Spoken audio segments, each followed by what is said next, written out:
So at this point, most of you guys are probably already aware that I've recently gotten into a lot of long-range shooting. Now this is the rifle that I took with me up to Canada. I've also posted about it quite a bit. And it gave me successive hits all the way out at a mile. Impact, Reed. Hey. Impact 1 mile. Right, his right Atta girl. Yeah, that's his on the left. Beautiful. Engage. Yeah, impact. Nice, Ron. 2. Now a mile is probably on the upper edge of 6.5 Creedmoor's capability. It is chambered in 6.5 Creedmoor.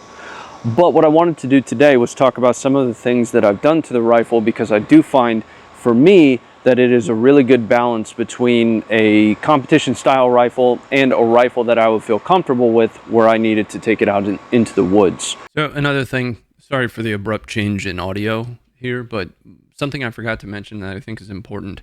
Me saying that the gun got me on at a mile, I want to expand upon that for a second.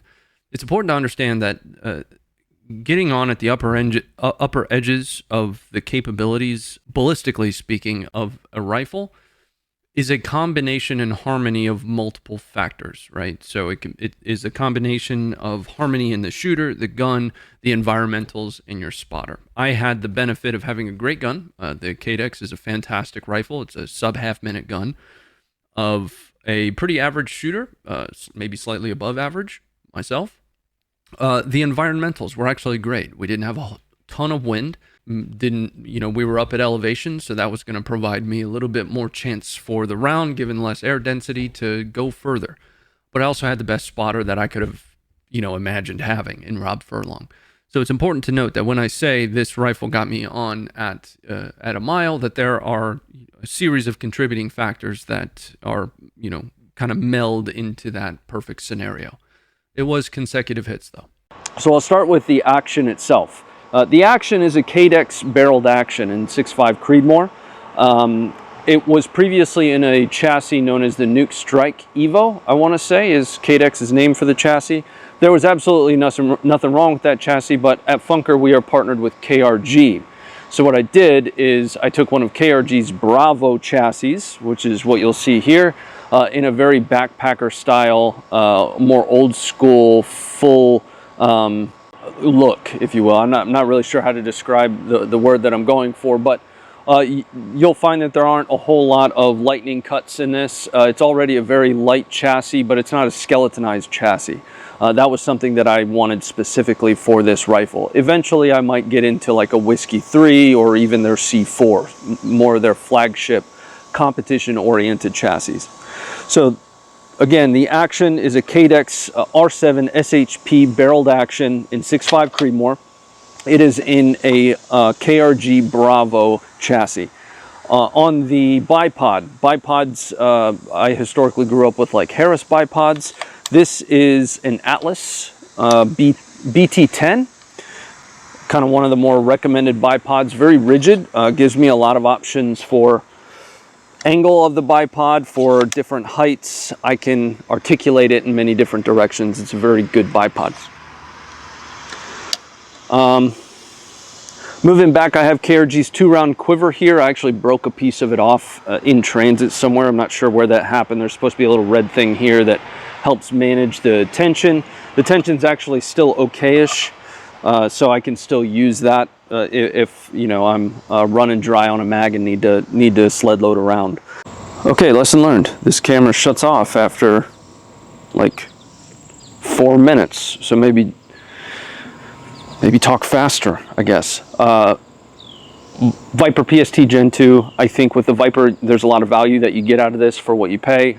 These you can typically find for like $800 to $1,200 in 5 to 25. And it is a 30mm tube. I have Vortex Pro rings on it, and then just Vortex scope covers. At the rear of the rifle is actually one of the things I really want to talk about, because I hustled and made sure I got one of these put on here, and this is a toolless length of pull attachment that KRG makes. This was absolutely critical because we were actually running scope cameras. It's gone. on a lot of these rifles. And what that did is that actually ended up taking away about an inch of my eye relief, the distance from the scope where I had a perfect and clear picture. So what I needed to do, and I always wanted to do, it was always kind of a plan, if you will, to get a toolless length of pull. But what I needed to do is be able to rapidly change my length of pull rather than having to change my optic based on running the camera, because I'm not always going to be running the camera. So I chose deer or bear or something. So I chose to focus specifically on that, but I do like that option as well, because what it also allows me to do is not have to worry about shims or spacers each time. If I do choose to take this chassis and put it on something else, like my Remington 700, which is currently where the Nuke Strike Evo from Cadex is currently sitting, it allows me to really adjust that on the fly if I need to. Anyway, that is, oh, I want to talk a little bit about the bipod as well. So the bipod is, there's literally 3 legs. It's a fucking tripod, you idiot. From Two Vets. This is their No Name V2. I want to say it's got like 100-pound capacity on it. Folds all the way down into just 20 some odd inches. They actually sent these out to the Funker team that we could take up there. You'll see me using it quite a bit. I don't recall whose bag this is, but it's a good bag. I like the squishy ones. So on the tripod though, and how it attaches, I'm running KRG's lighter Arca rail. This is their XL rail, and it works with their enclosed forend. The typical Bravo actually has a much shorter forend. I put the enclosed forend on here so that if I ever have the opportunity to run anything like a clip-on, I have the capability to already. I also like the look of the enclosed forend, and the #1 rule about all of this is having stuff that you think looks cool.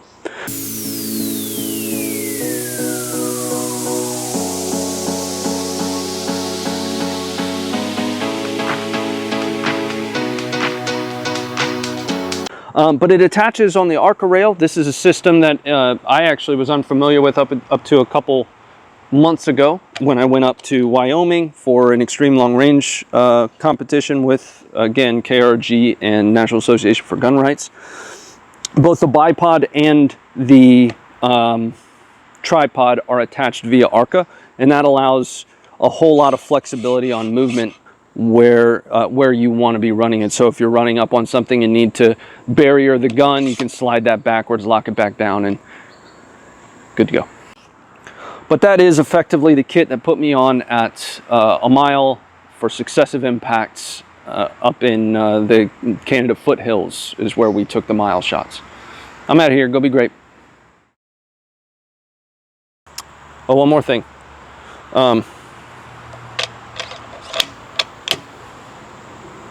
No, I forgot.